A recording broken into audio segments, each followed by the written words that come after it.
출애굽기 23장입니다. 출애굽기 23장 1절로 9절 말씀 찾아서 우리 한 절씩 나눠서 읽겠습니다. 출애굽기 23장 1절로 9절입니다. 제가 1절 읽지요. 너는 거짓된 풍설을 퍼뜨리지 말며 악인과 연합하여 위증하는 증인이 되지 말며 다수를 따라 악을 행하지 말며 송사의 수를 따라 부당한 증언을 하지 말며 가난한 자의 송사라고 해서 편벽되이 도둔하지 말지니라. 내가 만일 내 원수의 길 잃은 소나 나귀를 보거든 반드시 그 사람에게로 돌릴지며 내가 만일 너를 미워하는 자의 나귀가 짐을 싣고 엎드러짐을 보거든 그것을 버려두지 말고 그것을 도와 그 짐을 부릴지니라. 너는 가난한 자의 송사라고 정의를 굽게 하지 말며 거짓 일을 멀리하며 무죄한 자와 의로운 자를 죽이지 말라. 나는 악인을 의롭다 하지 아니하겠노라. 너는 뇌물을 받지 말라. 뇌물은 밝은 자의 눈을 어둡게 하고 의로운 자의 말을 굽게 하느니라. 너는 이방 나그네를 압제하지 말라. 너희가 애굽 땅에서 나그네 되었은즉 나그네의 사정을 아느니라. 아멘.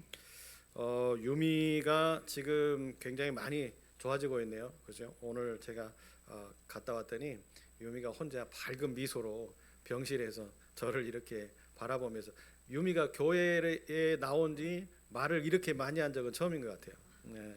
저하고 도런도런 이야기하고 괜찮다고, 통증이 조금 있다고, 저녁에는 아빠랑 잔다고 이렇게 하면서 도런도런 이야기를 많이 나눴던 것 같아요. 많이 밝아졌고 또 많이 좋아지는 것 같아요. 여러분 위해서 기도 많이 해주시고요. 우리 유미가 건강한 모습으로 회복될 수 있기를 위해서 함께 기도해 주셨으면 좋겠습니다.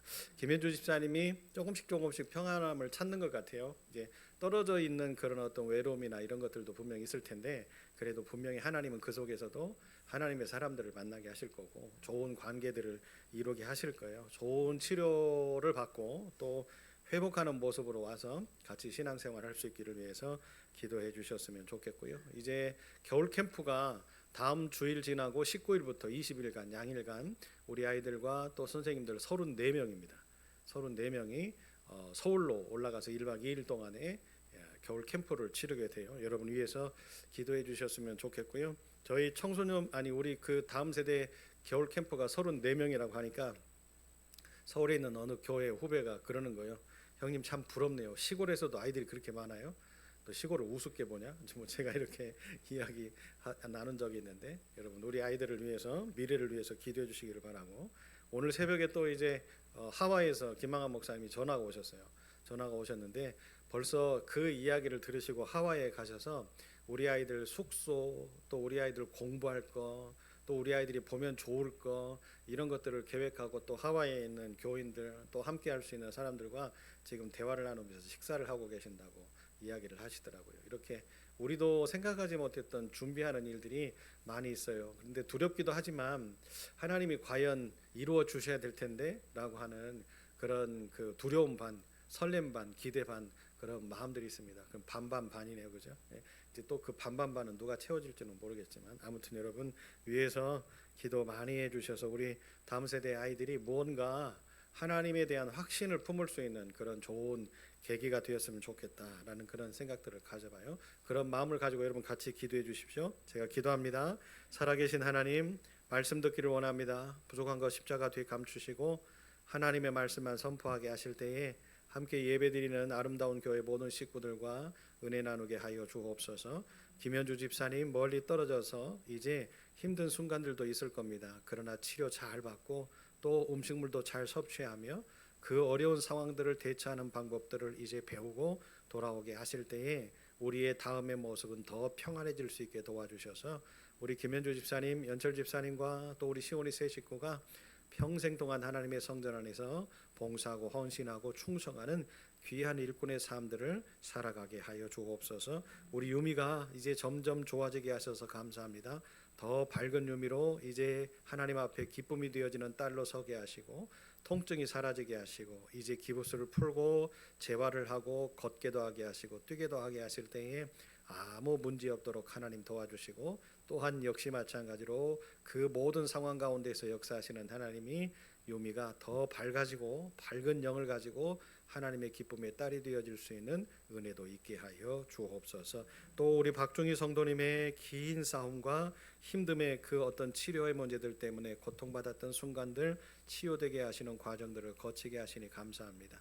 안식을 얻고 평안함을 얻고 가정으로 돌아오셔서 하나님께 나아가는 그 첫걸음의 순간을 기다리신 하나님이 복의 복을 더하사 자녀들과 자손들이 복되어지게 하여 주옵소서. 윤석이가 이제 몸속에 타고오르는 염증의 덩어리들을 녹여주시고 그 시작점을 말려주셔서 세상은 할 수 없을 것처럼 보여지나 하나님은 하실 수 있음을 기억하고 우리 하나님이 고치실 때 윤석이의 인생이 하나님의 인생이 되게 하여 주옵소서.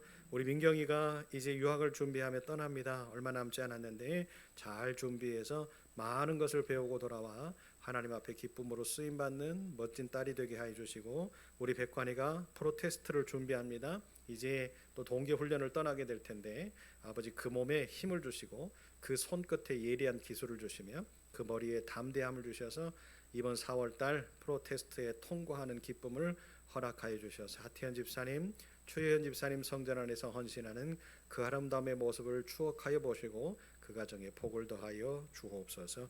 오늘도 우리와 함께 하시는 하나님을 찬송합니다. 예수님 이름으로 기도합니다. 아멘. 하나님의 성품 닮아가기 공평이라는 성품입니다. 잠언 11장에 보면 속이는 저울은 여호와께서 미워하시나 공평한 추는 그가 기뻐하시느니라 라고 말씀을 하고 있죠. 잠언 11장 1절의 말씀입니다. 여러분, 이 말씀이 우리에게 주시는 의미는 뭐죠? 하나님은 정확하시다, 하나님은 한치도 틀림이 없으시다 하는 사실들을 우리에게 명확하게 가르쳐 주시는 거죠. 속이는 저울은 여호와께서 미워하신다, 분명한 거예요. 여러분, 사람을 속인다든지 또 누군가를 속인다든지 하는 그런 부분에 있어서의 모습을 하나님이 명확하게 가름지어 주시는 거죠. 우리가 무언가 장사를 한다든지 사업을 한다든지 누군가와 거래를 한다든지 하는 여러 가지의 모습들 속에서 하나님을 믿는 하나님의 백성이라고 한다면 내가 손해볼지언정 정직한 모습들을 가지고 우리가 살아야 되겠습니다. 그리고 공평한 추는 하나님이 기뻐하신다라고 이야기를 하셨죠.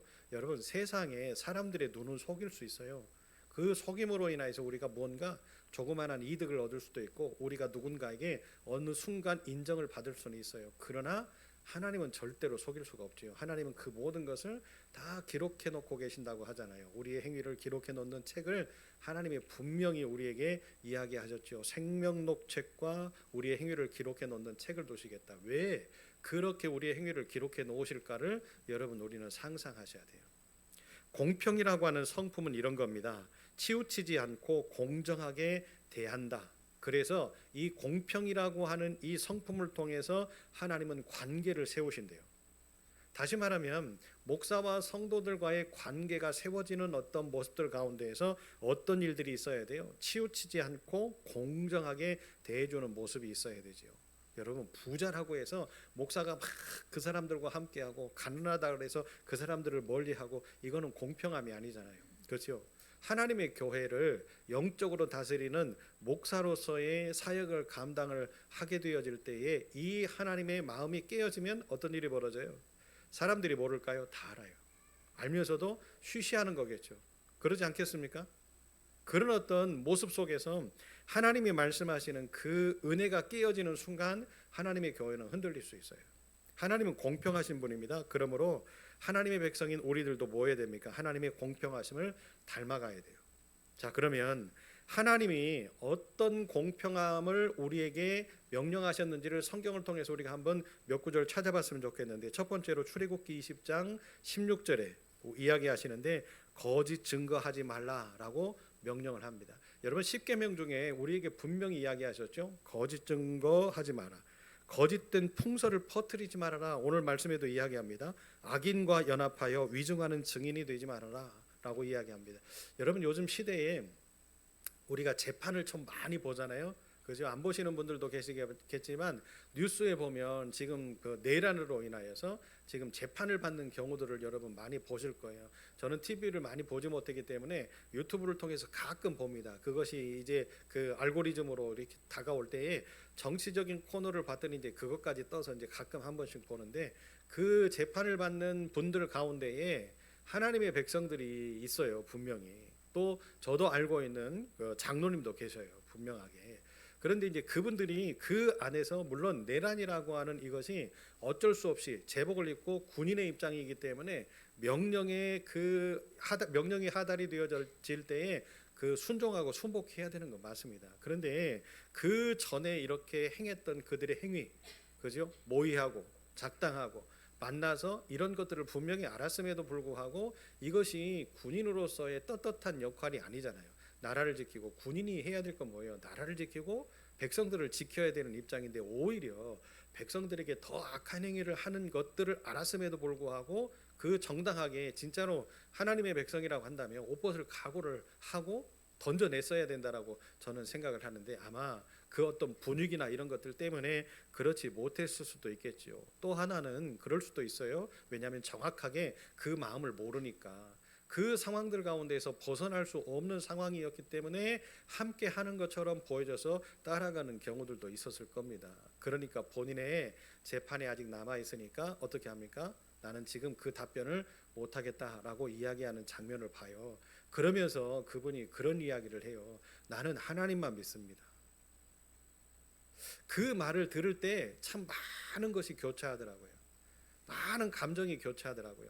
그분도 얼마나 답답했고 얼마나 본인이 하고 싶은 이야기도 많고 본인이 뭔가 주장해야 될 일들도 많았는데, 모든 그 시선이, 모든 기자가, 모든 신문이, 방송이 자기를 지금 내란범으로 규정하고 있다 보니까 어떻게 하는 거예요? 답답하게 됐겠죠. 힘들기도 했겠죠. 그러니까 그 법정에서 얼마나 답답하고 얼마나 힘들었으면 나는 하나님만 믿습니다 라고 그렇게 이야기를 할까. 참 안타까운 모습이었습니다. 여러분, 악인과 연합하여 위증하는 증인이 된다라고 하는 것이 무엇을 뜻하는 거냐? 바로 하나님의 영을 소멸하는 것과 마찬가지입니다. 그렇기 때문에 하나님은 우리에게 그런 행위들을 하지 말아라 라고 이야기하죠. 그러면서 분명히 우리에게 말씀으로 못 박았어요. 악은 그 모양이라도 뭐하라? 버려라. 그리고 편벽되이 도둔하지 말아라 라고 이야기합니다. 편벽된다라고 하는 것은 뭐냐면 한쪽으로 치우쳐서 공평하지 못한 모습을 우리에게 이야기를 하지요. 그러니까 한쪽으로 치우친다라고 하는 건 뭐예요? 맹신한다라는 거거든요. 또 하나, 남의 비유를 잘 맞추어 가지고 아첨하는 사람들을 비유하는 것이 편벽되다 이렇게 이야기를 합니다. 그러니까 힘 있는 사람의 편에 기생해서 뭔가 부스러기라도 얻어먹으려고 하는 자기의 위치, 자기의 신분 상승, 이런 부분들. 제가 정치 이야기를 잘 안 하려고 하는 목사이기는 합니다만은 요즘 그죠? 그 내란당이나 국민의힘이나 우리 뭐 민주당이나 할 것 없이 정치인들이 하는 그 모습들을 보면 물론 잘하는 사람들도 많아요. 욕먹을 사람들도 많지만 잘을 하고 있는 사람들도 많아요. 그런데 잘 못하고 욕먹을 사람들이 더 많아서 문제죠. 그런데 뭡니까? 그렇게 힘있고 권력을 준 것이 국민인데 국민을 위해서 봉사하라고 봉사의 사명을 준 것이 정치인이잖아요. 근데 마치 그것이 권력이고 기득권인 것처럼 국민 위에 서서 그러잖아요. 누리려고 하고 갑질하려고 하는 그런 어떤 모습들이 만연하게 이게 정착이 돼 버렸어요. 우리나라의 정치에는. 그러다 보니까 어떻게 합니까? 이게 선인지 악인지도 구별을 못하고 시대가 이렇게 바뀌어져 가는데 그런 모습들 가운데에서 시대의 흐름을 따라가지 못하는 사람들의 모습들을 볼 때 또한 그 사람들과 기생해서 한편으로 치우쳐 가지고 무언가 하나 자리라도 얻어먹으려고 이렇게 하고 있는 사람들의 모습들을 볼 때 참 가슴이 안타까운 사람 중에 한 사람입니다. 백성으로서의 모습을 놓고 보면 진짜로요, 피켓 들고 나가서 뭔가 좀 한번 해보고 싶은 마음이 굴뚝 같은데, 그러면 많은 사람들이 그럴 것 같아요. 목사님 제발 좀, 그럴 것 같아서 제가 참고 있습니다만은 그런 마음은 똑같을 거예요. 그런 것들을 바라볼 때. 그런데 신기한 건 하나님도 그런 모습에 대해서 분명하게 뭐하고 계시는 거예요? 질타하고 계시는 거예요. 편벽되지 말아라 라고 이야기를 하고 있죠. 이와 같이 공평함이라는 것은요, 누구에게나 동일하게 적용되어져야 된다라고 하는 것을 하나님이 우리에게 말씀하고 있어요. 우리와 관계가 좋지 않은 사람이라 하더라도 외면하거나 부당하게 대하지 말아라. 그들도 역시 마찬가지로 뭐하라? 공평하게 대해라. 아무리 관계가 틀어지고 싸우고 다퉜다고 할지라도 모든 상황들 가운데서 뭐하라는 거예요? 공평하게 하라는 거죠. 부부가 싸웠어요. 부부가 부부싸움을 해가지고요, 아내가 어떻게 합니까? 남편 밥을 안 차려주는 것은 뭐예요? 공평하지 않은 거예요. 왜 그래요? 그러려면 싸우지 말지. 싸우면서도 어떻게 하는 거예요? 목욕하면서 싸워야죠. 그럼 남편은 어떻게 할 거예요? 나가서 사 먹어? 그래요? 라면 끓여 먹나요? 봐, 지금도 박 권사님 그러잖아. 이런 어떤 여러 가지, 남편들도 역시 마찬가지죠. 아내와 싸웠다고 해서 그 아내가 미워가지고 어떻게 합니까? 예? 이런 어떤 부분들의 모습들 속에서의 우리가 대의적으로 해야 될 공평한 모습이 깨어질 때에 균열이 생기는 거예요. 그 균열을 통해서 마귀는 침투하기 시작하고, 침투된 마귀의 그 흔적들이 우리의 삶들 가운데 남아 있을 때 이제 뭐가 생기는 거예요? 복수심이 생기는 거죠. 그래? 너 나중에 한번 두고 봐. 너는 실수 안 할 것 같아? 이런 어떤 마음들이 자꾸만 가득가득 채워지면서 어떻게 되어지는 거예요? 사랑이라고 하는 것이 사라져가게 되어지지요. 사랑하는 여러분, 우리의 모습이 어떤 모습일까를 한번 상상해 보세요. 하나님은 어떤 상황과 형편 가운데서도 우리를 공평하게 대하시는데 우리가 잘나서 그럴까요? 우리가 모든 것을 잘해서 그럴까요? 우리가 모든 상황들 가운데서 하나님의 말씀의 범위에 다 합당하게 맞아들어서 우리를 공평하게 대하실까요? 아마 그렇다고 한다면 하나님의 공평하심의 그 대함을 받고 사랑을 받을 사람 아무도 없을 거예요. 저도 자신 없어요. 그러나 하나님은 말씀 가운데서 우리에게 뭘 찾게 하시는 거지요? 기회. 하나님의 말씀으로 우리가 듣고 깨닫고 하나님이 이렇게 살자라고 이야기를 할 때 순종하면서 그렇게 살지 못했던 삶을 뒤돌아놓고 이제 버리고 던지고 하나님이 말씀하시는 새로운 삶으로 나아가서 그렇게 따라가는 삶을 하나님이 원하셔서 우리에게 뭐 하시는 거예요? 말씀하시고 말씀하시는 것 아닙니까? 여러분, 이스라엘의 역사를 한번 보세요. 이스라엘의 역사를 놓고 보면 하나님이 계속해서 말씀하실 때에 그들이 순종하고 따라가면 그들은 편안했어요. 행복했어요. 어떤 전쟁이 일어나도 다 승리하게 하셨어요. 그런데 하나님이 기회를 주셨는데 그 기회를 선용하지 못할 때는 어떻게 합니까? 하나님께서 그들을 멸망시키셨어요. 사랑하는 백성인데, 아브라함과 약속해서 세운 민족인데 그 민족을 뭐하게 하시는 거예요? 멸망하게 하신 거죠. 왜? 하나님의 말씀에 순종하지 못하고 하나님의 공평하심, 그 공평하심을 이루지 못하면서 한쪽으로 치우치니까 어떤 한쪽으로요? 우상 숭배하고 사람이 잘났다고 생각하고. 사울 왕이 무너진 이유가 뭡니까? 교만 때문에 무너지잖아요.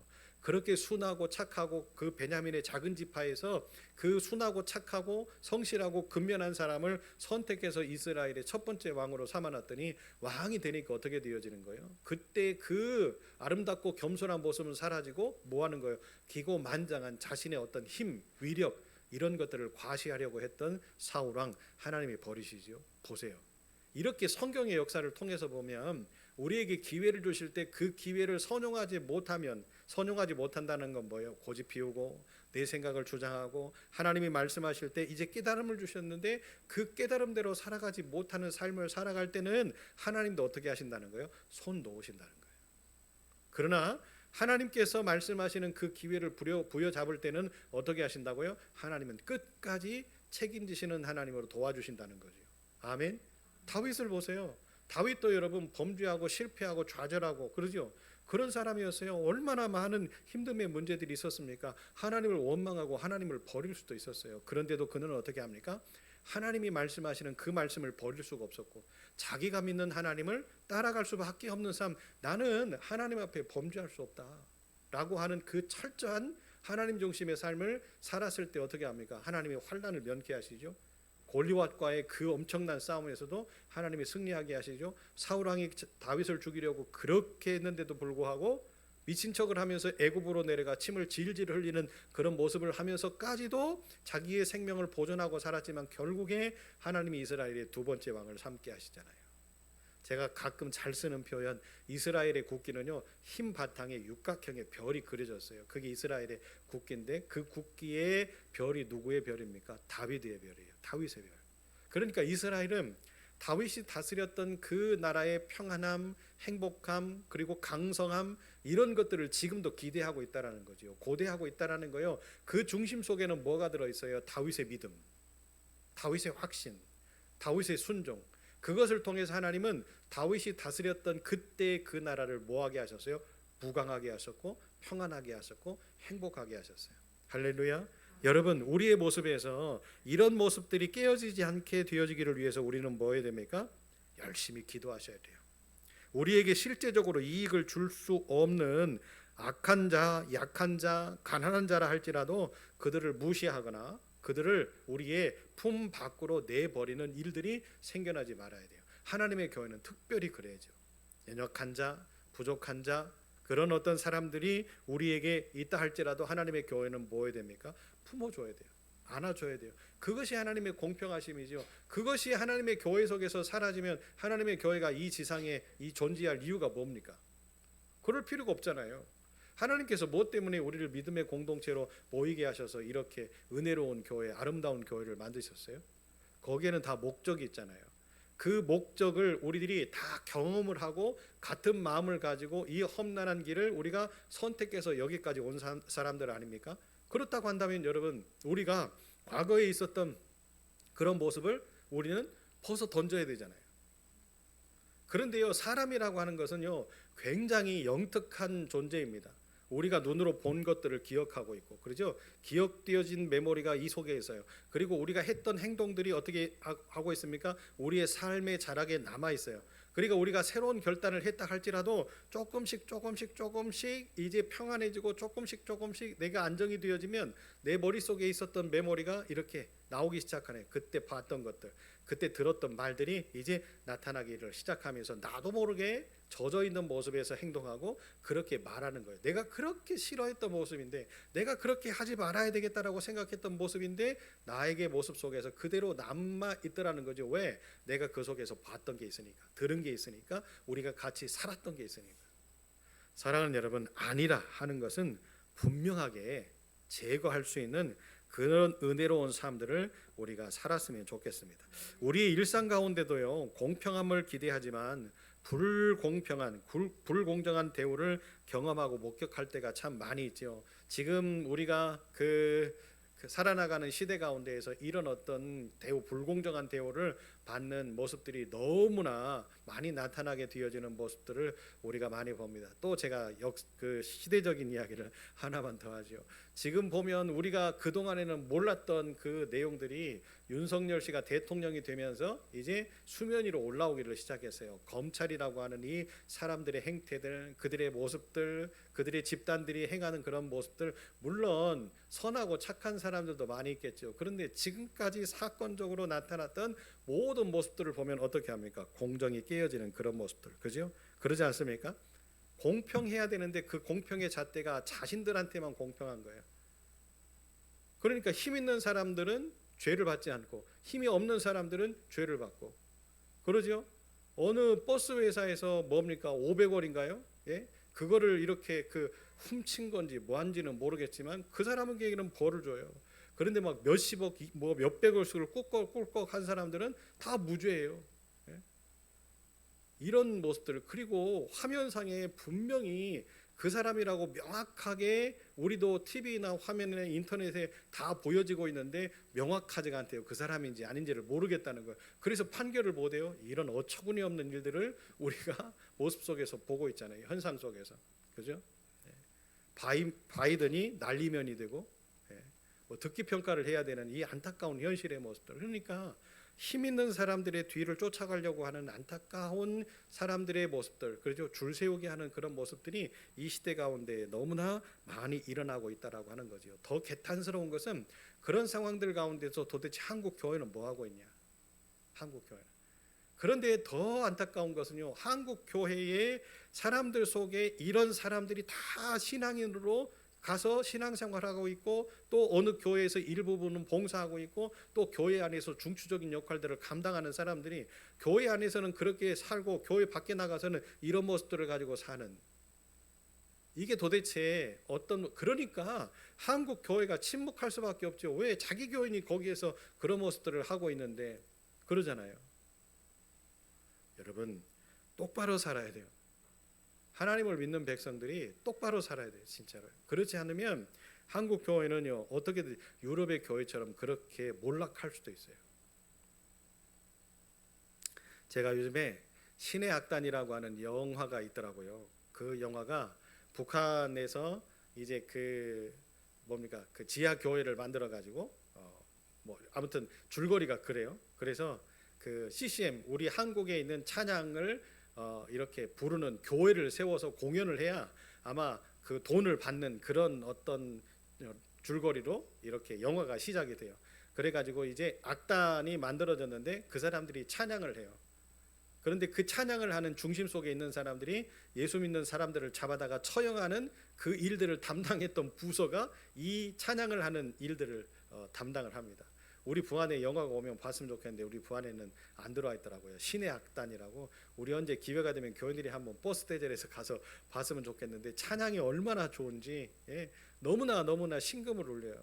내일 제가 우리 톡방에 그 찬양 하나를 올려드릴 텐데요. 그 찬양을 들으면서 참 이게 참 하나님의 은혜구나. 근데 그것이 실제로 북한에서 일어났던 일이랍니다. 여러분 하나님이 우리에게 이런 공평함의 은혜를 주신다라고 하는 것은 시대를 불문하고 상황을 불문하고 이념을 불문하고 나라와 민족을 불문하고, 아멘. 그래서 여러분 하나님의 공평하심을 우리들이 이해하고 알아간다라는 것은 참 쉽지를 않아요. 그런데 하나님은 말씀을 통해서 우리에게 이미 다 경험하게 하셨기 때문에 말씀 가운데 나타났던 또 말씀 가운데서 하나님을 만났던 사람들의 발자취를 따라가다 보면 어떻게 되어지는 거예요? 하나님이 이런 상황 가운데서도 이렇게 역사하셨고 이런 형편 가운데서도 이렇게 역사하셨고 이런 사람들까지도 라고 할 정도로 그렇게. 그런데요 정확한 건 뭡니까? 하나님의 뜻에 순종하고 따라가려고 작정하고 그 길을 걷는 순간에는 하나님께서 도와주시지만 하나님의 말씀이 아무리 들려줘도 불순종하는 사람들에게는 절대로 하나님의 손이 닿지를 않아요.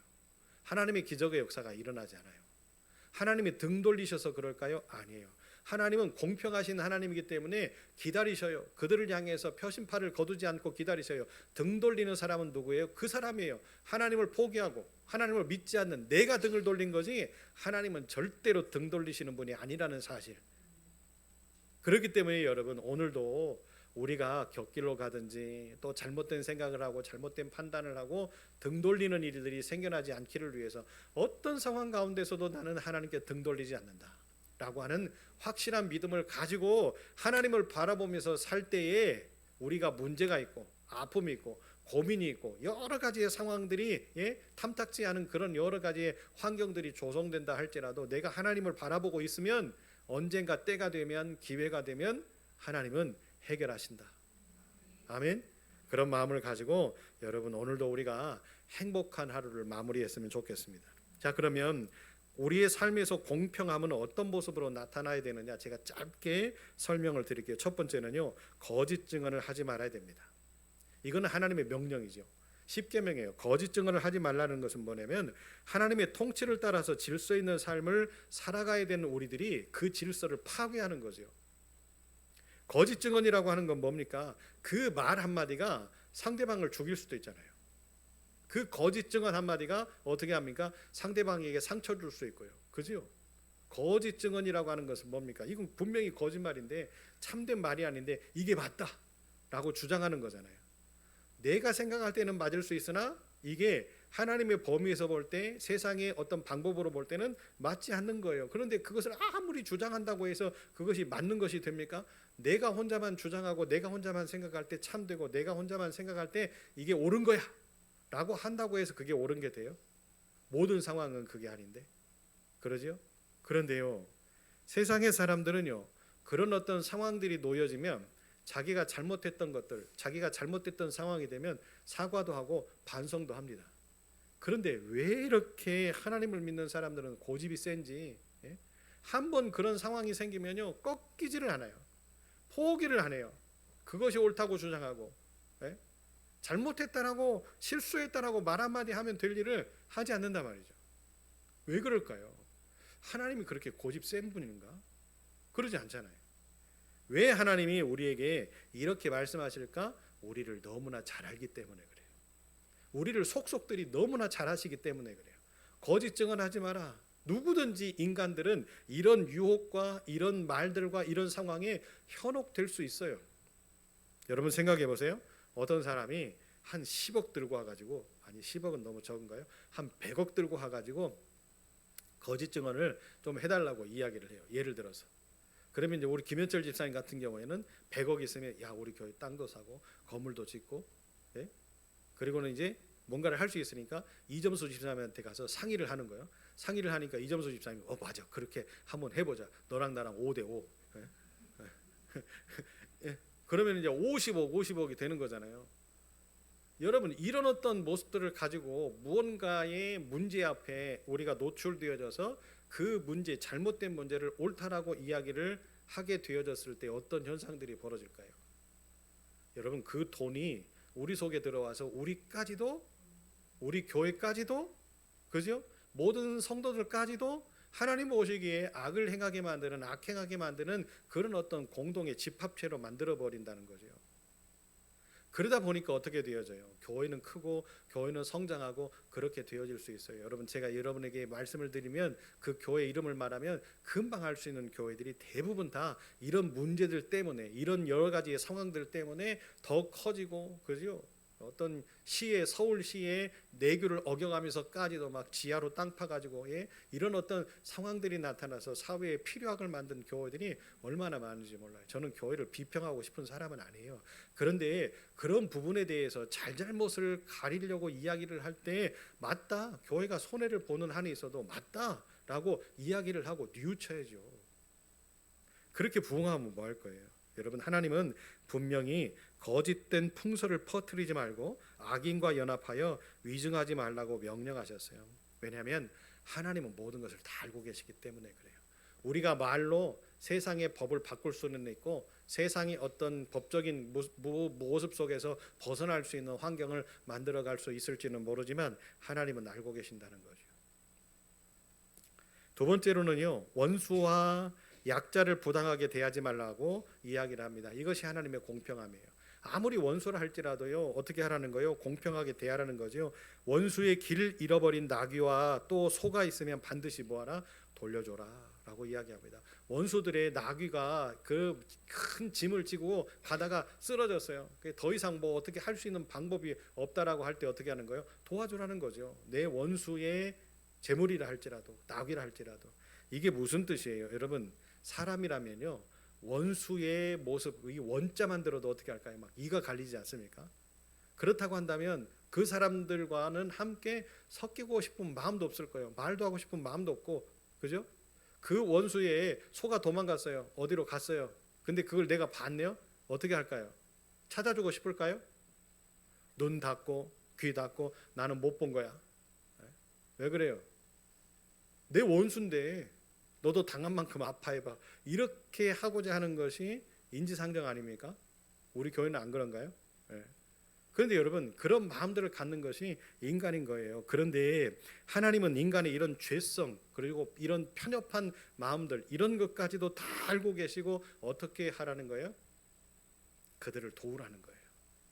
그리고 여러분 약자라고 해서 그들을 무시하지 말고 또 약자들을 어떻게 짓눌러서 무언가 우리에게 이득을 취한다든지 우리에게 어떤 그 좋은 것들을 만들어낸다든지 하는 그런 모습들을 하지 말으라는 거예요. 하나님의 백성은요 원수와 같은 사람이라도 약자라 할지라도 부당하게 대우하거나 또 그들을 무시하거나 하는 그런 모습들을 가지지 말고 뭐 하라는 거예요? 공평하게 하라는 거죠.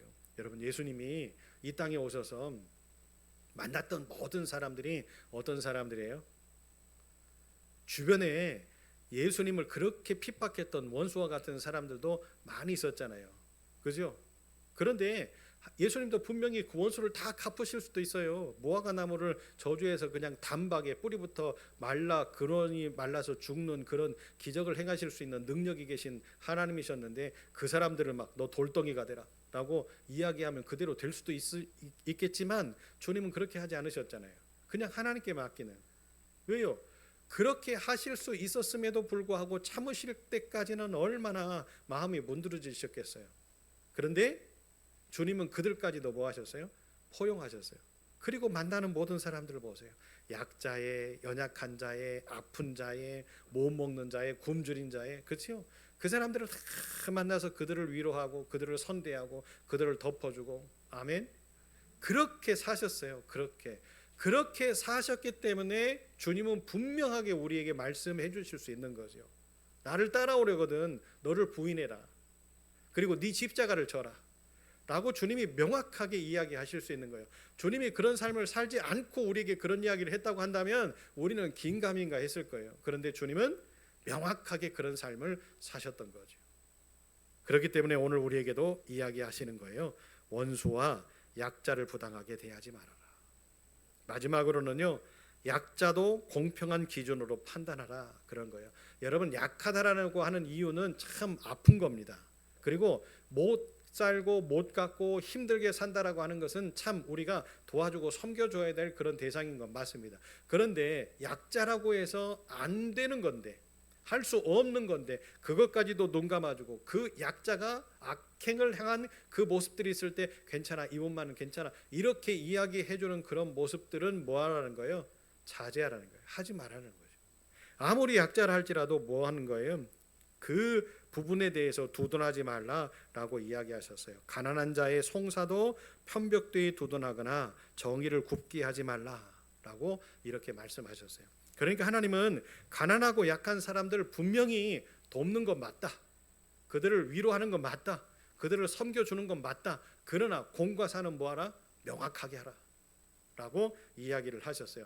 아무리 부족해도요, 그냥 공것으로 이렇게 먹으려고 하는 약한 자들의 그 마음들을 우리들이 이해해 줄 필요가 있을까요? 한두 번은요?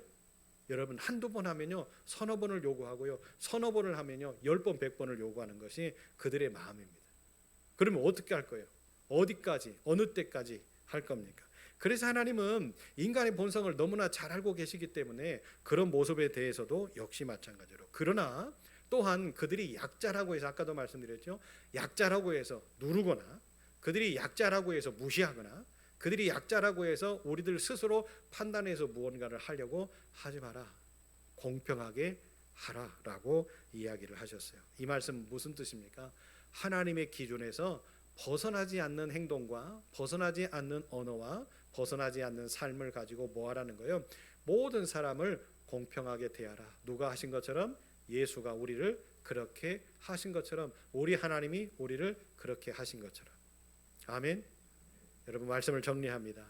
하나님의 교회에 이런 공평이라고 하는 기준이 깨어지는 그 순간 우리는 어떻게 됩니까? 너는 내 편, 너는 내 편, 너는 내 편, 너는 누구 편, 너는 누구 편, 너는 누구 편. 그러니까 어떻게 되는 거냐? 편편이 나눠져서 뭐 하는 거죠? 싸우는 거예요. 차라리 탁구를 쳐서 편을 나눠가지고 21점 내기를 해가지고 승자가 패자가 승자한테 굴복을 하든지, 아니면 11명씩 나눠가지고 저기 축구 경기장에 가가지고 축구를 해가지고 지는 팀이 승자한테 순복을 하든지, 차라리 이런 페어플레이의 정신을 가지고 어떤 것들을 했으면 참 좋은데, 하나님을 믿는 사람들은 어떻게 합니까? 페어플레이를 한다고 믿음 안에서, 성도 안에서, 사랑 안에서 한다라고 해놓고 어떻게 하는 거예요? 원수 척지는 경우들을 너무나 많이 봐요. 한번 골이 파지면 얼마나 그 골이 깊게 파지는지 몰라요. 그렇죠? 아무리 요즘에 화장 기술이 좋고요, 보톡스가 좋다고 그냥 거기를 메워 떼우고 아무리 이렇게 해도 어떻게 합니까? 그것은요, 그 파해진 골은 메울 수가 없어요. 신기하죠? 왜 그럴까? 뭐 때문에 그럴까? 단 한 가지예요. 우리가 하나님 앞에 엎드려서 기도하지 못했기 때문에 그래요. 기도하면 바꿔주시는데, 기도하면 내 마음속에 평안함을 주시는데, 기도하면 성령께서 알 바를 알게 하시고 깨닫게 하시고 그 깨달음을 통해서 우리로 하여금 더 멋진 삶을 살게 해주시는데, 하나님의 교회는 이렇게 공평함이 깨어져서는 안 된다라고 하는 사실들을 여러분 기억하시고, 우리 아름다운 교회는 그것을 지향하면서 세워진 교회잖아요. 그죠? 우리가 한번 경험을 하고 그 힘듦의 상황들을 경험을 하고 이 어려움을 선택한 사람들이기 때문에 우리의 모습들 가운데서는 더더군다나 이 하나님의 공평함이 깨어지지 않기를 위해서 우리는 끊임없이 기도하고 끊임없이 서로 협력하고 2026년도에는 끊임없이 나누고 베풀고 섬기는 삶을 살면서 하나님을 높일 때에 우리 하나님이 우리와 함께 해주실 줄로 믿습니다. 그런 멋진 축복의 교회, 축복의 하나님의 백성들 다 되시기를 예수의 이름으로 축복합니다. 하나님, 오늘도 함께 하신 하나님을 찬송합니다. 지금 이 시간까지 피곤한 몸을 이끌고 성전에 나온 당신의 백성들을 위로하시고 하나님의 사랑으로 덮어주셔서 오늘도 모든 일과를 다 마치고 하나님의 은혜 가운데에서 잠자리에 놓을 때에 내일 아침 우리의 삶들이 거뜬하게 하시고 개운하게 하시고 눈떠 첫 순간 하나님을 대할 때에 사랑합니다, 감사합니다 선포하고 고백할 수 있는 축복의 백성들이 되게 하여 주옵소서. 우리의 모든 걸음을 인도하시는 하나님이시기에 오늘도 하나님을 의지합니다. 우리의 걸음들이 꺾어지지 않게 하시고 하나님을 향하여서 나아가는 걸음들 속에 많은 돌뿌리도 있고 우리를 가로막는 것들도 많이 있겠으나 그러나 절대로 등 돌리는 일들이 생겨나지 않도록 하나님께서 역사하시고 우리를 돕는 천사장들을 통하여서 주의 길을 걷는데 부족함이 없게 역사하여 주옵소서. 우리의 연약함, 우리의 부족함 많이 있습니다. 아버지 하나님, 그렇기 때문에 하나님이 필요합니다. 우리가 하나님을 구할 때 하나님 만나주셔서 우리의 부족함들이 채워지고 우리의 나약함들이 세워지고 우리의 연약함들을 통하여서 크게 세우시는 하나님의 역사들을 경험하는 멋진 하나님의 백성들, 아름다운 교회 되게 하여 주옵소서. 가정으로 돌아가는 발걸음도 지켜주시고 지금도 흩어져 있는 우리 식구들 어느 곳에 있든지 예배자로서의 사명 잘 감당할 수 있도록 도와주시며 모두에게 평안한 마음 허락하여 주옵소서. 예수님 이름으로 기도합니다. 아멘. 하늘에 계신 우리 아버지, 아버지의 이름을 거룩하게 하시며 아버지의 나라가 오게 하시며 아버지의 뜻이 하늘에서와 같이 땅에서도 이루어지게 하소서. 오늘 우리에게 일용할 양식을 주시고 우리가 우리에게 잘못한 사람을 용서하여 준 것 같이 우리 죄를 용서하여 주시고 우리를 시험에 빠지지 않게 하시고 악에서 구하소서. 나라와 권능과 영광이 영원히 아버지의 것입니다. 아멘.